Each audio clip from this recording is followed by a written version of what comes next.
അതിഗംഭീര ട്വിസ്റ്റുകളില്ല, അഭിനേതാക്കൾ തകർത്തഭിനയിച്ച ഒരു ചിത്രമാണ് ഇന്ന് നമ്മൾ കാണാൻ പോണത്. സ്നേഹനിധിയായ അമ്മയുടെയും മക്കളുടെയും അതിൽ കയറി വരണ വില്ലന്മാരുടെയും കഥ. തിരശ്ശീല ഉയരട്ടെ. കഥയുടെ തുടക്കം കുറച്ചധികം കാലം മുമ്പാണ്. 2024-ലോ 23-ലോ 22-ലോ അല്ല, 2017-ലാണ്. അമ്മയുടെ ഒരു മകളെ കൊച്ചിയിൽ വെച്ച് തട്ടിക്കൊണ്ടുപോയി ലൈംഗികമായി പീഡിപ്പിക്കുന്നു. ലൈംഗികാതിക്രമത്തിന് ഗൂഢാലോചന നടത്തിയെന്ന കുറ്റം ചുമത്തി കേസെടുത്ത പോലീസ് അമ്മയുടെ വേറൊരു മകനെതിരെ അന്വേഷണം ആരംഭിക്കുന്നു. ആ മകന്റെ പേര് കേട്ട് അന്തക്കാലത്തിലെ മലയാള സിനിമയും മലയാള സിനിമ ആസ്വാദകരും ഒരുപോലെ ഞെട്ടി.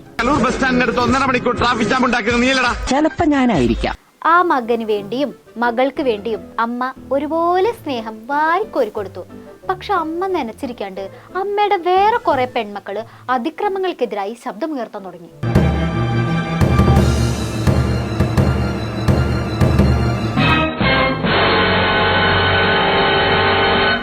പെൺമക്കളുടെ ശബ്ദം ഹർജിയുടെ രൂപത്തിൽ കോടതിയിലെത്തി.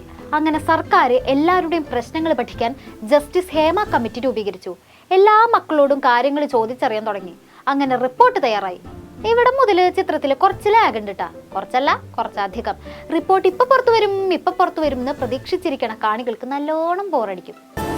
കാത്തിരുന്ന് കാത്തിരുന്ന് പുഴമേലിഞ്ഞു കടവൊഴിഞ്ഞു കാലവും കടന്നു ബോറടിച്ച് അമ്മയുടെ ചില മക്കളും അമ്മയ്ക്ക് പുറത്തുള്ള മക്കളും ഒക്കെ റിപ്പോർട്ട് കാണണം എന്ന് പറഞ്ഞ് സമ്മർദ്ദം ചെലുത്താൻ തുടങ്ങി. നമ്മളെന്തിനാണ് വിപ്ലവം പിടിക്കുന്നത്? എനിക്ക് മനസ്സിലായില്ല. ഇത് സർക്കാരുമായി ബന്ധപ്പെട്ട വിഷയമേ അല്ല.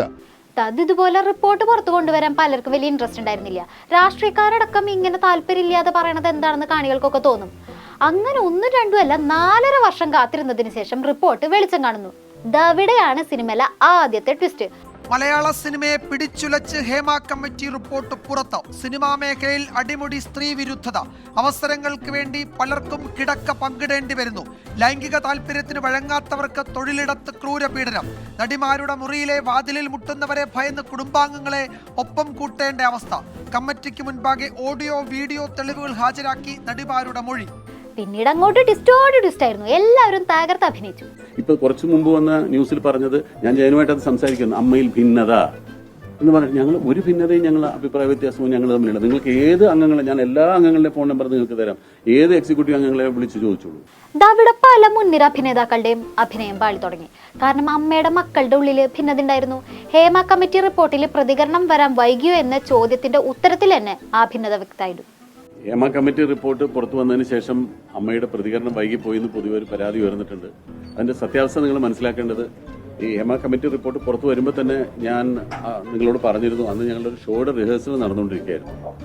അപ്പോൾ 20-ാം തീയതിയും 21-ാം തീയതിയും ഞങ്ങൾക്ക് അതിന്റെ ഷോ ആയിരുന്നു. 21-ാം തീയതി ഇന്നലെ രാത്രി എന്ന് പറയുന്നത്, ഇന്നലെ നേരെ വെളുപ്പിനാണ് ഞങ്ങൾ ആ ഷോ അവസാനിപ്പിച്ച് എല്ലാം കഴിഞ്ഞാൽ അതിന്റെ പരിപാടികൾ തീർന്നത്. അമ്മയുടെ പ്രതികരണം വൈകിട്ടൊന്നുമില്ല കേട്ടോ.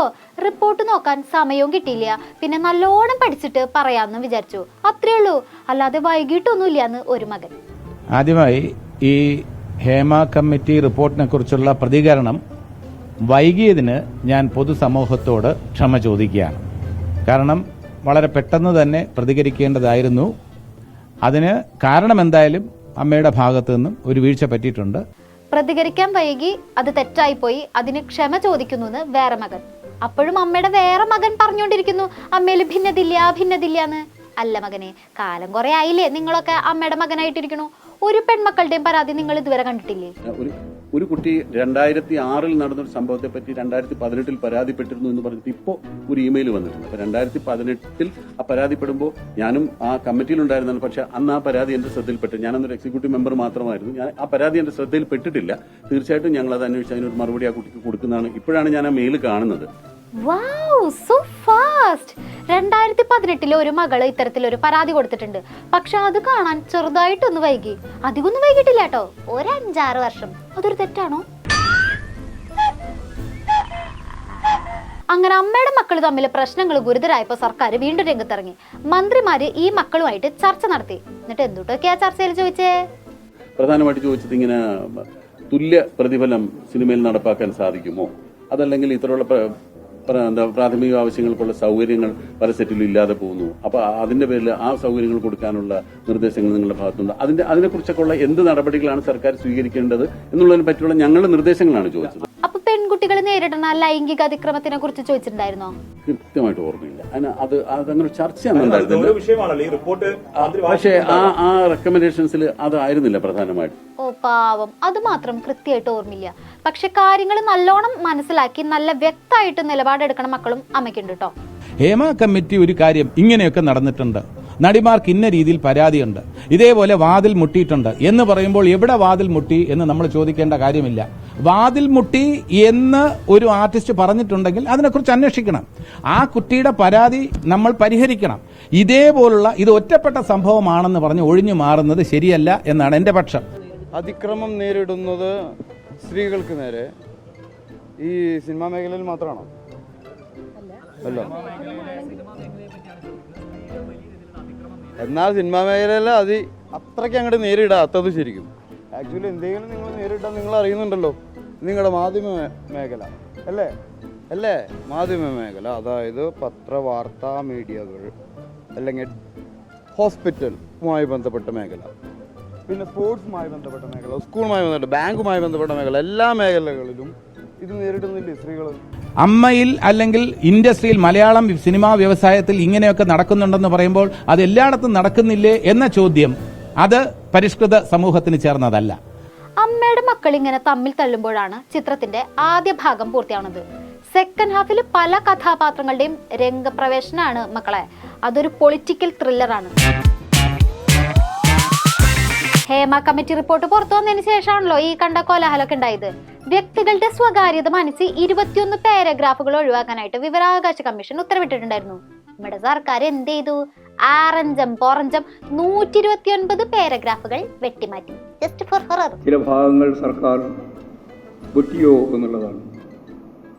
സർക്കാർ ഒരു ഭാഗവും വെട്ടി കുറച്ച് നൽകേണ്ട ഒരു കാര്യമില്ല, കൂട്ടിച്ചേർത്ത് നൽകേണ്ട കാര്യവും. അമ്മ കൈമലർത്തിയ പോലെ സർക്കാരും അതേപടി കൈമലർത്തി. ഇനി അമ്മയുടെ മക്കളിലുള്ള തമ്മിൽ തല്ല് പോലെ മന്ത്രിസഭയുടെ ഉള്ളിലും തമ്മിൽ തല്ല് ഉണ്ടാവുമോ എന്നുള്ള ക്യൂരിയോസിറ്റി കാണികളിൽ ഉണ്ടാവുന്നു. ആ ചിന്ത സത്യാവുന്നു. ഹേമ കമ്മിറ്റി റിപ്പോർട്ടിന്റെ അടിസ്ഥാനത്തിൽ കേസെടുക്കാനാവില്ല, കൃത്യമായ പരാതി കിട്ടട്ടെ എന്ന് കുറെ മൊയിലാളിമാര്. അവരുടെ തലയിൽ ഇടുത്തി വീണ പോലെ വേറൊരു മൊയിലാളിയുടെ പ്രസ്താവന. ഈ കാര്യത്തിലും കേസൊക്കെ സിമ്പിളായി എടുക്കാം. ഞാൻ ഒരു കാര്യം വളരെ ക്ലിയറായി പറയുന്നത്, നിലവിലുള്ള നിയമം അനുസരിച്ച് തന്നെ ഒരു നേരിട്ട് പരാതി ഉണ്ടെങ്കിലും അല്ലാതെയൊക്കെ എടുക്കാനുള്ള നിയമം ഉണ്ടല്ലോ. ആ നിയമം അനുസരിച്ചിട്ട് മുന്നോട്ട് പോകുന്നതിന് തടസ്സമില്ലല്ലോ. അങ്ങനെ അവിടെ ഇവിടെയും തൊടാതെ മൊയിലാളിമാർ ഓരോന്ന് പറഞ്ഞുകൊണ്ടിരിക്കുമ്പോൾ സെക്കൻഡ് ഹാഫിലേക്ക് പെട്ടെന്നൊരാൾ കടന്നു വരുന്നു.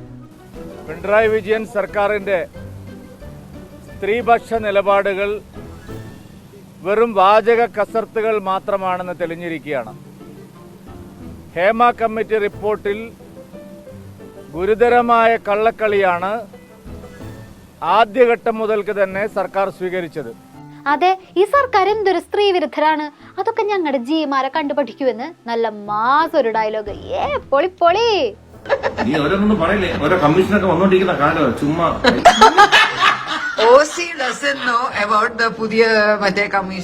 അയ്യോ സോറി, മാധ്യമങ്ങളുടെ മുന്നിൽ അല്ലെങ്കിൽ ചില ജിമാരുടെ ഉള്ളിലെ സ്ത്രീ വിരുദ്ധത ഇങ്ങനെ പുറത്തു വരും. മാധ്യമങ്ങളുടെ മുന്നിലാണെങ്കിൽ ഇങ്ങനെയൊന്നും വരില്ല കേട്ടോ. അമ്മയുടെ ചില മക്കളെ പോലെ എക്സ്ട്രാ ഡീസന്റ് ആണ്. ഇതിന് ഒന്ന് നടപടിയെടുക്കണം, ശിക്ഷകൾ കൂട്ടണം. ഇത് ഇതിനകത്ത് തന്നെയാണ് മയക്കുമരുന്നിൻ്റെ പ്രയോഗം പലതും വരുന്നു. അപ്പോൾ ഈ റിപ്പോർട്ട് മോശം തന്നെ പറഞ്ഞു, റിപ്പോർട്ടിലെല്ലാം ഉണ്ട്. പക്ഷെ റിപ്പോർട്ടിൽ പറഞ്ഞിരിക്കുന്ന റിപ്പോർട്ട് എടുത്തിരിക്കുന്ന ശ്രീമതി ഹേമ അവർ പറഞ്ഞിരിക്കുന്നത് തന്നെ ചിലയിടത്ത് ഒഴിവാക്കിയിരുന്നു. പക്ഷെ അവർ പറയാത്തത് പോലും ഒഴിവാക്കിയിരിക്കുന്നു. അപ്പോൾ ആരെയോ സംരക്ഷിക്കാൻ എവിടെയൊന്നും നടക്കുന്നുണ്ട്. ഇതിനൊരു ഇച്ഛാശക്തി സർക്കാരിൻ്റെ ഭാഗത്തുനിന്ന് വേണം. എന്താണിത്? ഇതിനൊന്നും സമാധാനം പറയാൻ ഇവിടെ വേറെ ആരുമില്ലേ? BJPയുടെ നയം പാർട്ടി സംസ്ഥാന പ്രസിഡന്റ് പറഞ്ഞിട്ടുണ്ട്. അദ്ദേഹം പറയുന്നതിനപ്പുറത്ത് BJPയുടെ ഒരാൾ പറയുന്നതിനും പ്രസക്തിയില്ല.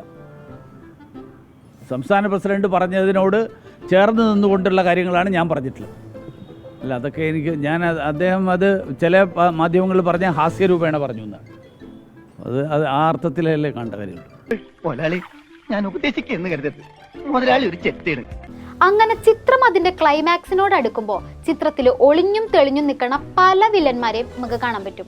ലിംഗവിവേചനം നടത്തുന്ന, ലൈംഗിക അതിക്രമം നടത്തുന്ന, ക്രിമിനൽ പ്രവർത്തികൾ നടത്തുന്ന, ലോബിയിങ് നടത്തുന്ന, ഹേമ കമ്മിറ്റി റിപ്പോർട്ട് പൂഴ്ത്തിവെക്കുന്ന, റിപ്പോർട്ടിലെ പല ഭാഗങ്ങളും വെട്ടിക്കളയുന്ന പല വില്ലന്മാര്. ഇതിലെ കഥയും കഥാപാത്രങ്ങളും എല്ലാം ജീവനുള്ളതാണ്. ഇനിയെങ്കിലും ഈ വിഷയത്തിൽ കൃത്യമായ നടപടി എടുത്തൂടെ അധികാരികളെ? എന്നാ ശരി, ബാക്കി വിശേഷങ്ങളുമായി തിങ്കളാഴ്ച കാണാം. നന്ദി, നമസ്കാരം.